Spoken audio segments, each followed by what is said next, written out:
Hai, hari ini kakak akan membahas tentang peluang. Nah, untuk peluang kakak akan membuat beberapa videonya, kalian terus ikutin ya. Nah, untuk video kali ini kakak hanya membahas tentang titik sampel dan ruang sampel. Karena untuk menyelesaikan soal peluang, kalian perlu sangat paham apa sih yang dimaksud dengan titik sampel dan apa yang dimaksud dengan ruang sampel. Oleh karena itu, jangan skip videonya supaya kalian semakin jelas. Nah, apa sih yang dimaksud dengan peluang gitu ya? Peluang adalah kemungkinan terjadinya suatu peristiwa. Nah, di dalam peluang kalian perlu mengingat tentang ruang sampel, yaitu kumpulan hasil yang mungkin terjadi, dan ada juga titik sampel, yaitu anggota yang ada pada ruang sampel. Nah, supaya lebih jelas, kita langsung masuk ke contoh soal, ya, yaitu tentang mata uang. Yang pertama, dua mata uang dilemparkan bersama-sama. Tentukan ruang sampel menggunakan tabel dan diagram pohon. Ingat, ruang sampel adalah seluruh kejadian yang mungkin terjadi. Jadi ketika kalian melemparkan dua mata uang, kemungkinannya apa saja sih yang bisa terjadi? Kita buat tabelnya nih. Tabel pertama, untuk keping pertama, karena mata uang punya dua sisi, yaitu sisi angka dan sisi gambar. Kemudian keping kedua punya juga dua sisi, yaitu angka dan gambar.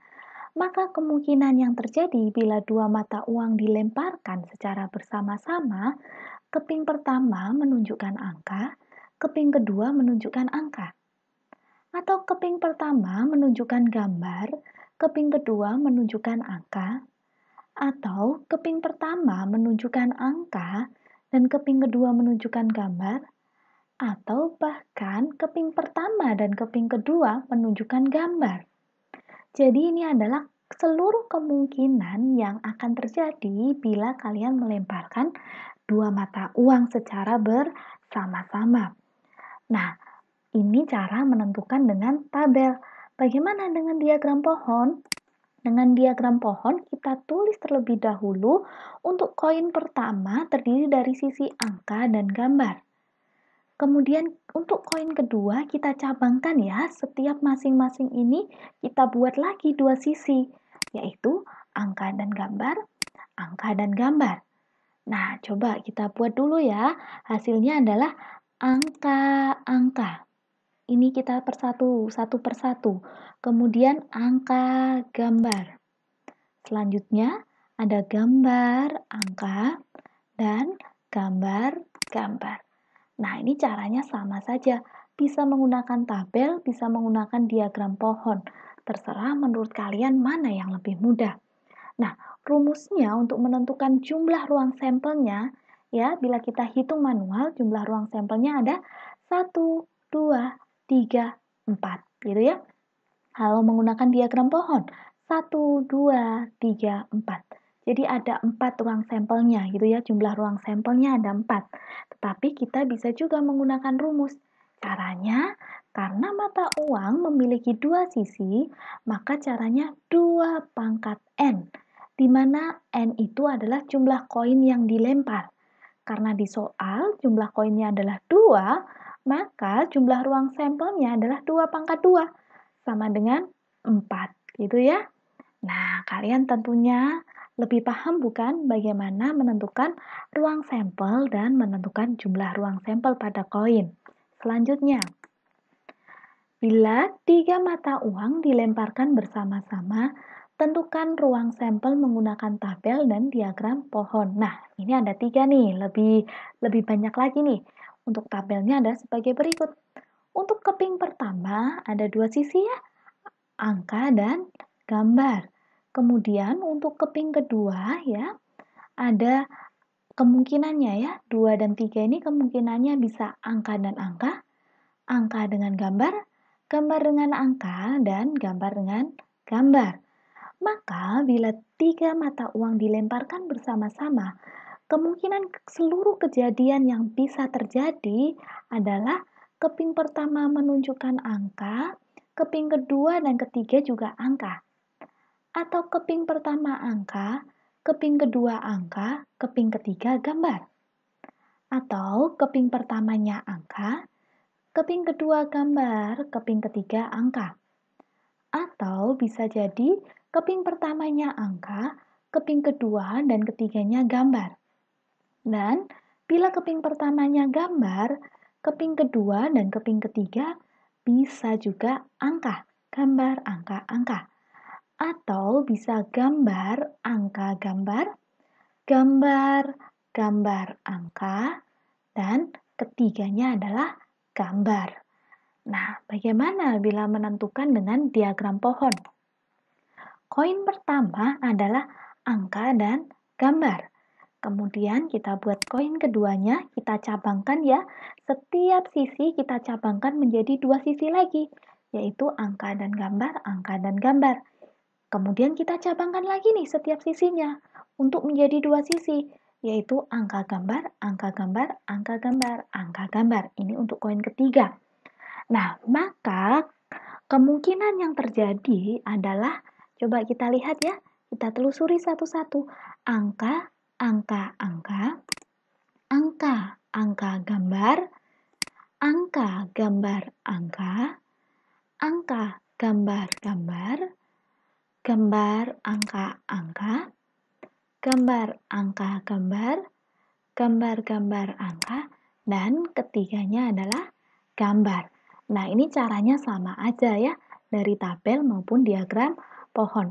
Ada berapa jumlah ruang sampelnya? Kita hitung ya. 1, 2, 3, 4, 5, 6, 7, 8. Bila kita menggunakan rumus, masih ingat rumusnya? Untuk mata uang, jumlah ruang sampelnya rumusnya adalah 2 pangkat N. 2 pangkat N ya, di mana N-nya ada berapa koinnya? N-nya ada 3, maka 2 pangkat 3 sama dengan 8. Nah, cocok ya caranya ya. Dan kemudian, contoh yang ketiga, 5 buah koin dilemparkan bersama-sama. Tentukan jumlah muncul 2 gambar dan jumlah maksimum 3 angka. Nah, ini 5 buah koin ini kita kalau buat gambar di diagram pohon maupun di tabel akan sangat banyak. Maka kita gunakan metode segitiga Pascal. Ingat segitiga Pascal ya, yaitu setiap ujung-ujungnya kalian beri angka 1. Nah, ini caranya. Kita tulis dulu nih 1, kemudian kita buat ujung kiri dan ujung kanan 1. Nah, di tengah-tengahnya kita jumlahkan nih. 1 ditambah 1 sama dengan 2. Kita kasih ujung kiri dan kanannya 1. Nah, kita beri lagi ujung kiri dan kanannya 1, kita jumlahkan yang di dalamnya. 1 ditambah 2 sama dengan 3, 2 ditambah 1 sama dengan 3. Selanjutnya, kita berikan ujung kiri dan ujung kanan 1, 1 ditambah 3, 4, 3 ditambah 3, 6, 3 ditambah 1, 4, sampai ke tingkat 5. Gitu ya. Kalau 7, kalian juga hitung sampai tingkat 7. Kalau 10, dihitung lagi sampai tingkat 10. Nah, ini maksudnya apa sih? Maksudnya, untuk angka 1 di sini, itu artinya peluang terjadinya, bukan peluang ya, jadi kejadian untuk terjadinya semuanya gambar itu ada 1. Ya, dan kejadian 4 gambar 1 angka itu ada 5. Nah, ini kita semakin turun ya gambarnya ya. Jadi 3 gambar 2 angka, kita turun lagi gambarnya angkanya meningkat. 2 gambar 3 angka, 1 gambar 4 angka, dan 5 angka. Nah, diperhatikan ya untuk kalian yang mulai dari gambar ya, ini ke kanan semakin turun nih gambarnya. 4 gambar, 3 gambar, 2 gambar, 1 gambar, hingga 0 gambar. Untuk angka, karena di sini 0 angka, kita mulai 1, 2, 3, 4, dan 5. Ini kalian boleh bolak-balik ya. Angka dulu di sini boleh, atau gambar dulu juga boleh. Ya. Nah, sekarang kita lihat jumlah muncul 2 gambar. Yang mana 2 gambar? Yang di sini nih. 2 gambar ya. Jadi ada 10 kejadian. Nah, jumlah muncul maksimumnya 3 angka. 3 angka di sini. Maksimum 3 angka. Maka 2 angka boleh, 1 angka muncul juga boleh. Ya, jadi ini semua memenuhi syarat untuk pertanyaan yang B. 4 angka dan 5 angka tidak boleh karena dia lebih dari 3 angka. Nah, berapa kejadiannya? 5 ditambah 10 ditambah 10. Jadi jumlahnya adalah 25 kejadian. Untuk menentukan berapa banyak ruang sampelnya, kalian bisa menjumlahkan sendiri, yaitu seluruh ruang sampel, yaitu 1 ditambah 5 ditambah 10 ditambah 10 ditambah 5 ditambah 1. Coba kalian hitung sendiri ya di rumah dan tulis jawabannya di komen. Selanjutnya, untuk ruang sampel dadu. Misalkan 2 buah dadu dilemparkan bersama-sama. Tentukan ruang sampel menggunakan tabel gitu ya. Nah, ini dadu yang pertama yang warnanya hitam. Dadu yang kedua kakak kasih warna merah gitu ya. Kalau kalian punya warna yang lain juga boleh atau misalkan sama-sama hitam juga nggak apa-apa. Ya, ini untuk lebih mudahnya saja. Nah, jadi kita pasangkan nih, 1 di sini. Kemudian 1 2 kita pasangkan di sini. 1 3, 1 4, 1 5, 1 6. Coba kita yang keempat. 4 dan 1. 4, 2, 4, 3, 4 dan 4, 4 dan 5, 4 dan 6, seterusnya kalian isi hingga 6,6. Nah, coba kita hitung nih, ruang sampelnya ada berapa nih? 1, 2, 3, 4, 5, 6. 1, 2, 3, 4, 5, 6. 6 dikali 6 jadi ada 36 jumlah ruang sampelnya. Nah, rumusnya seperti apa? Karena dia dadu, ada 6 sisi untuk dadu, maka rumusnya adalah 6 pangkat N. N-nya adalah jumlah dadu yang dilempar. Di sini dadu yang dilempar ada 2, yaitu 6 pangkat 2, sama dengan 36. Cocok ya?